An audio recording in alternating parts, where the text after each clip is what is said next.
Tonight on Elon Local News. You may have heard that Acorn is moving out and Starbucks is moving in. But today we spoke to local businesses in the area to hear what they think about the changes coming to downtown Elon. The things that I thought were setbacks this semester have turned into these amazing opportunities. With graduation just around the corner, find out how one Elon Music Theater major hit her big break. I look up to him a lot. One former Phoenix is using the skills he learned in alumni gym to get the ball rolling for rising stars in the community. We'll have these stories and more tonight on Elon Local News.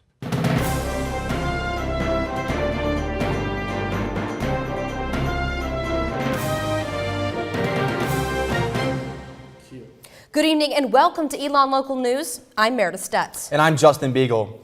We start tonight's show with changes that are coming to downtown Elon. It was announced this weekend that Starbucks will be replacing Acorn at its South Williamson Avenue location, while Acorn will be moving into downstairs McEwen. Tonight we will look into how this will affect the community. Now, Starbucks was not part of the original Elon strategic plan, but with new locations would put another specialty coffee shop next to the Oak House, which opened less than a year ago.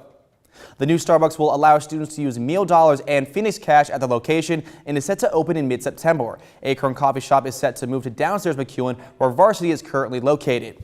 Varsity will no longer exist, but resident director of Aramark, Paulkit Vig, says upstairs McEwen will have many of the items on Varsity's menu. Vig says campus dining decided to add the Starbucks based on students' responses to a survey. It's all about you guys.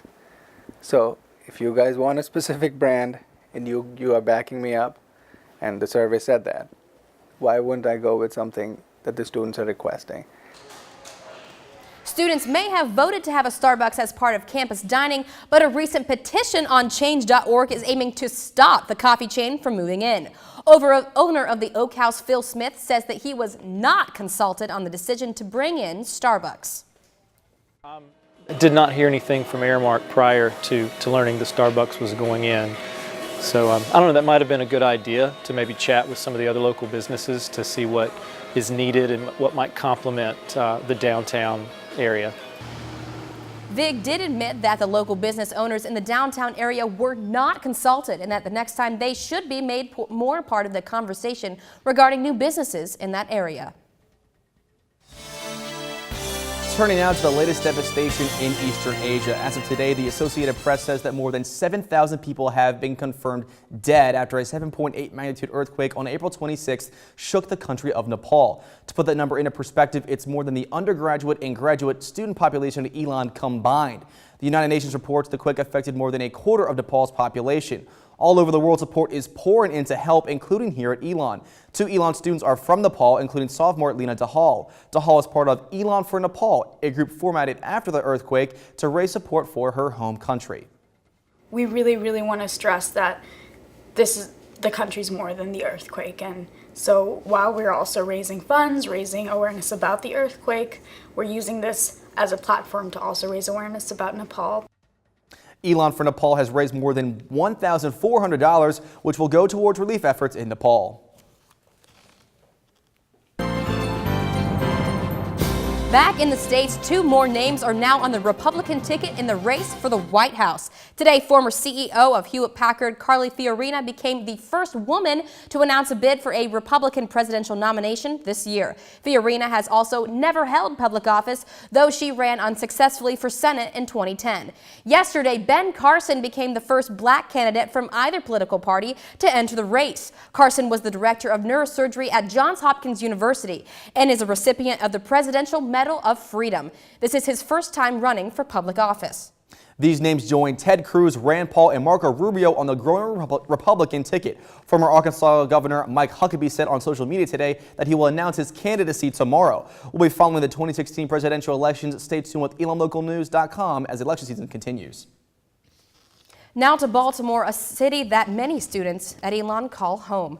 Today it was announced that the National Guard is preparing to leave Baltimore as protests and riots over the death of Freddie Gray have calmed down. The citywide 10 p.m. curfew was also lifted for Sunday night. This comes after the Baltimore State Attorney Marilyn Mosby announced Friday criminal charges will be brought against 6 Baltimore police officers for the death of Gray. The 25-year-old black man was arrested on a weapons charge and later died from spinal injuries he sustained after his arrest.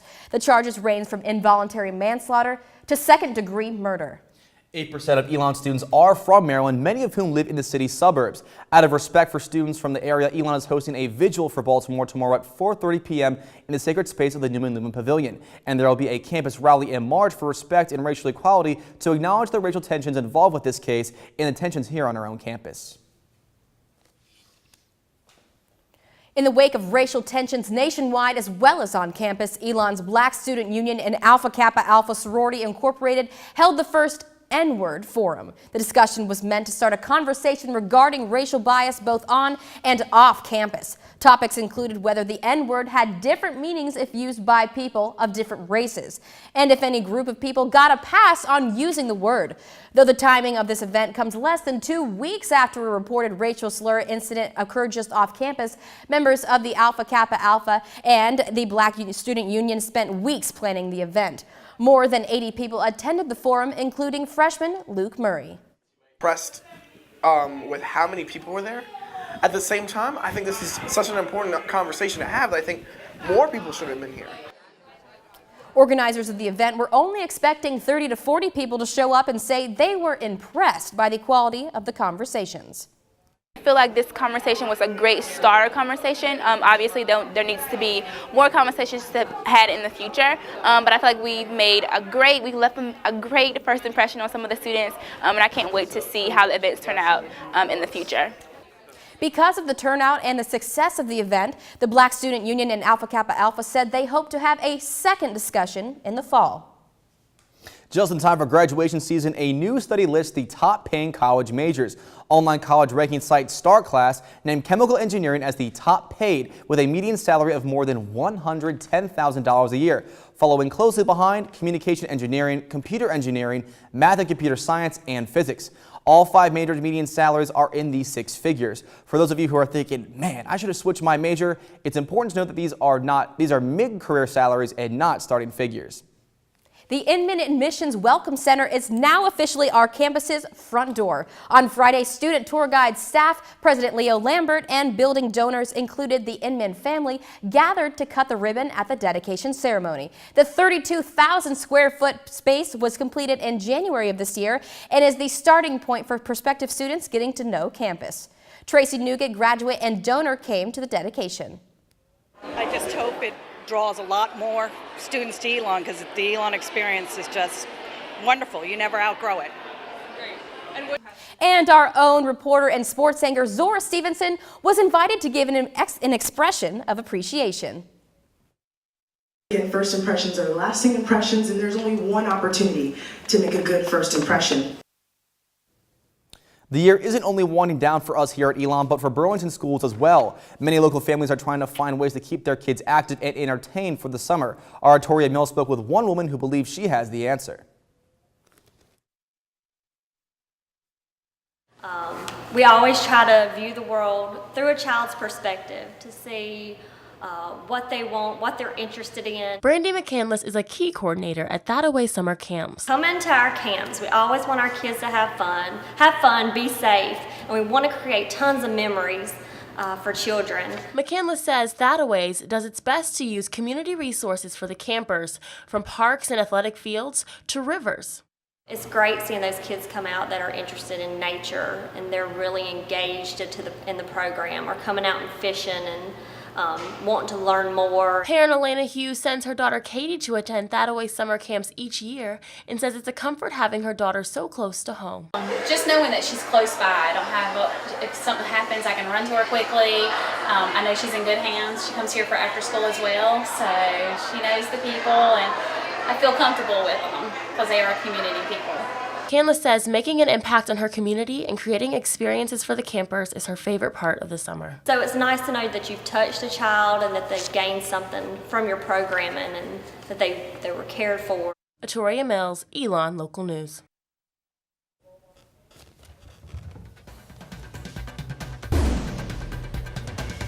Coming up, an Elon music theater major is just a diploma away from hitting an even bigger stage.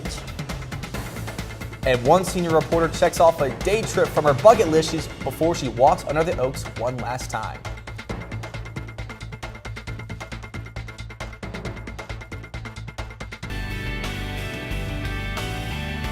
With 19 days left for the class of 2015, seniors have one major event on their minds: graduation. Our Dion Buck walked under the Oaks to see how the university is planning for the big day.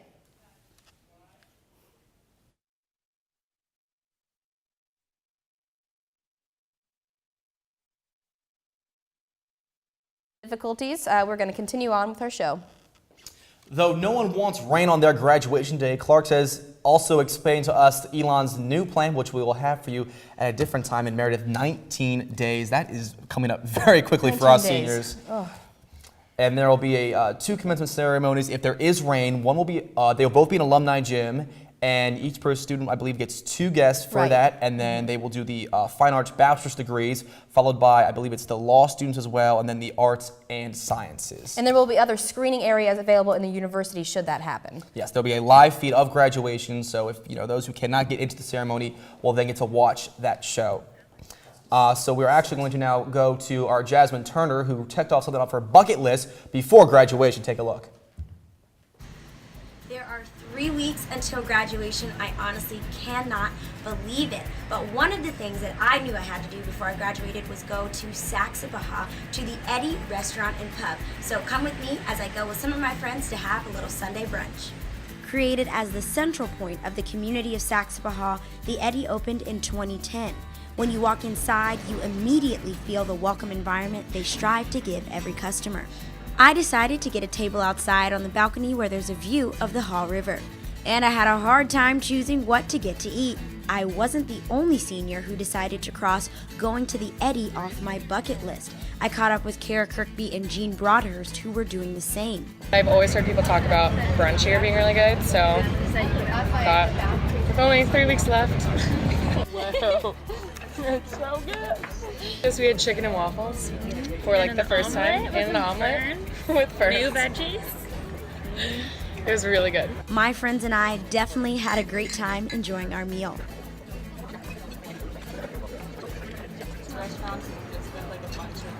Everyone talks about like Saxapahaw, and it's only like half an hour away, and the drive was pretty, so we're like, why not? Sunday morning, it's perfect. At the Eddie, I'm full and a little bit sleepy. How was it, guys? Great. Good. It was good. Make sure you come to Saxapahaw.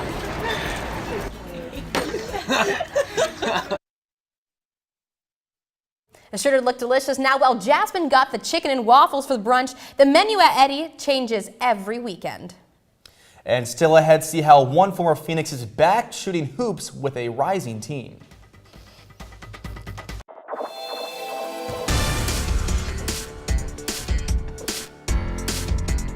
We apologize for those technical difficulties. My goodness, now I'm having some. Now we're going to go see how the university prepared for graduation. Preparing for graduation is a long process. Executive Director of Cultural and Special Programs, Jeffrey Clark, says the planning begins a few days after the previous year's commencement. We'll look at the one that just happened and talk about what went well, what didn't go well, what we can change for the next year. The university begins in the fall, ordering chairs, tents, and the stage. The planning continues through the winter and spring, finally finishing right at commencement. Everyone involved on campus is involved with this in some way. The registrar's office completely, the physical plant completely, campus technology completely. With about 1,300 graduates and 9.2 family members per graduate, they're planning for about 12,000 people to attend this year's commencement. Under the Oaks at West Dormitory is one of the few places on campus that can hold this many people, and is also an Elon tradition. I think it's special because we still do it the way that Elon has done it for a long time. Clark says graduation is not only memorable for the students, but for their families as well. There's families out there who have a graduate who's the first to ever graduate from their family.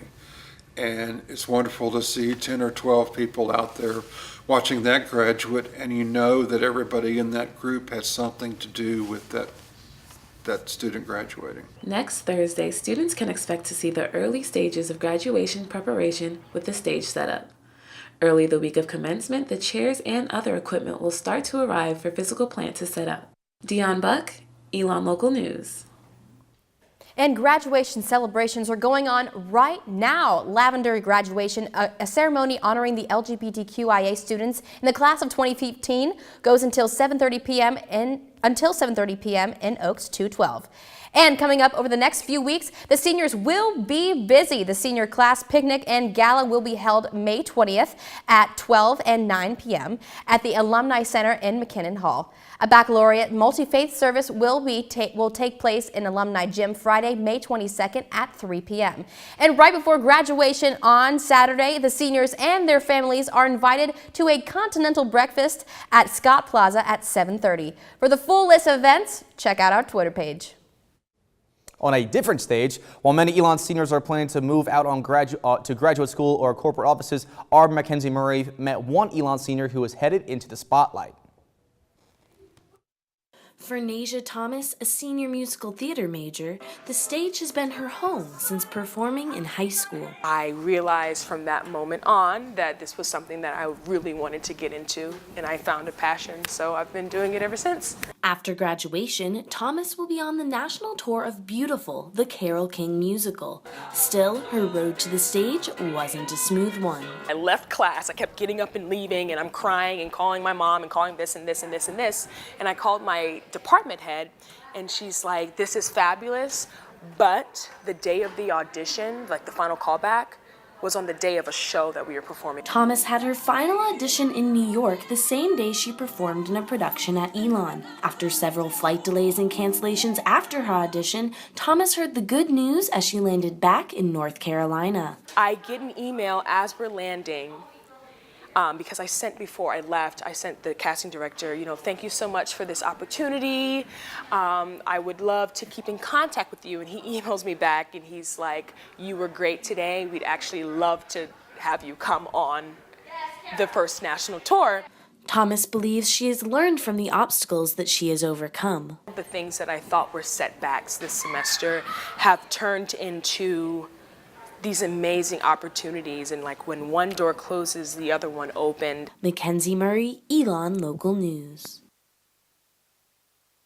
Although the stage is in her future, Thomas says her current focus is getting a good grade in Spanish and soaking up her last full weeks here with her friends.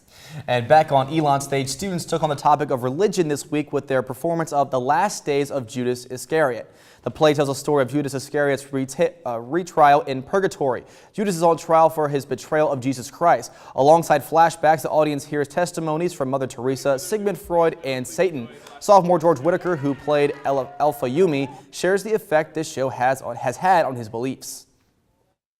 I am a strong Christian, and having gone through this process where we are kind of challenging what we believe in, I've come out on the other end more faithful, if anything. Go to the Wikipedia page if you scroll to the bottom. I'm in the picture. This Saturday, hundreds gathered in McCrary Theater to celebrate the music department. Known as the President's Gala Saturday night, pianists, singers, including myself and Mackenzie Roberts, and guitarists had the opportunity to showcase their talents. The Elon community, including President Leo Lambert, were in the audience. Singer and jazz ensemble member Caitlin Bauckham says the show gave the music department the chance to brag a little. And it's a chance, there are just so many different ensembles that have such varied styles, from like classical to rock to jazz and all that stuff, that it's just really nice to get everyone together in like the same show and really just let everyone know, like, hey, this is our style in this ensemble, and it's a really cool thing. The groups will be performing in their individual concerts over the next 2 weeks. And Bree, what is coming up in sports? Well, the track team won their first CAA tournament this weekend, which was really exciting for them. So exciting. We will see all that and more coming up in sports.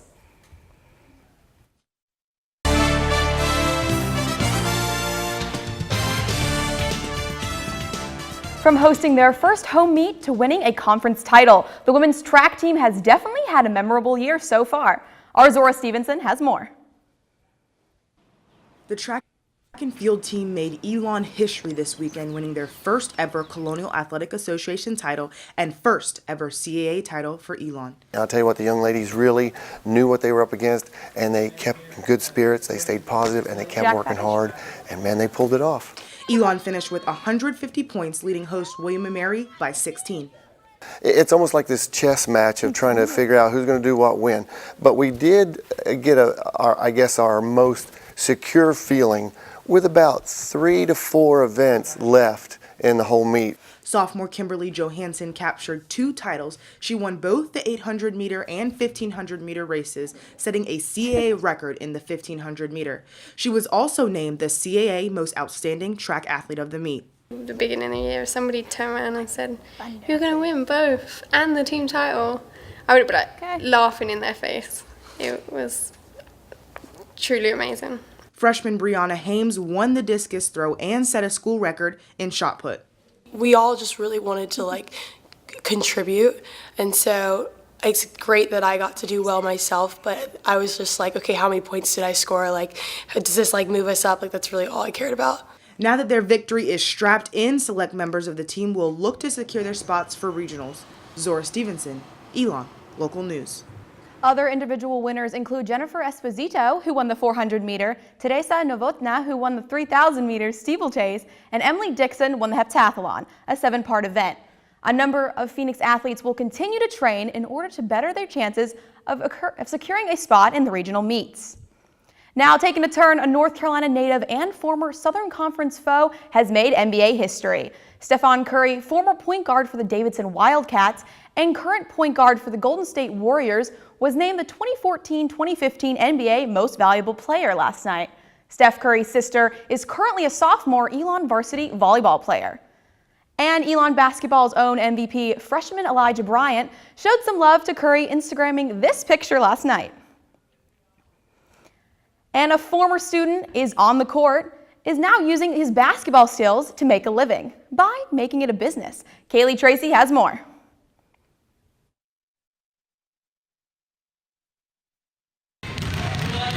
Former basketball player Jack Isenbarger has heard the sound of dribbling all of his life, but it's who he's shooting hoops with now that's changing the rhythm of his game. Anytime I can do something where it involves, relationships with youth and basketball, I'm all about it. Isenbarger started the Alamance Basketball Academy in February, teaching the fundamentals of basketball to the youth of Alamance County. I'm here, I'm in the area, and I have this passion for basketball and training kids. And with the guidance of Colin Stevens, owner of Manzer Basketball Academy in Myrtle Beach, the business became a reality.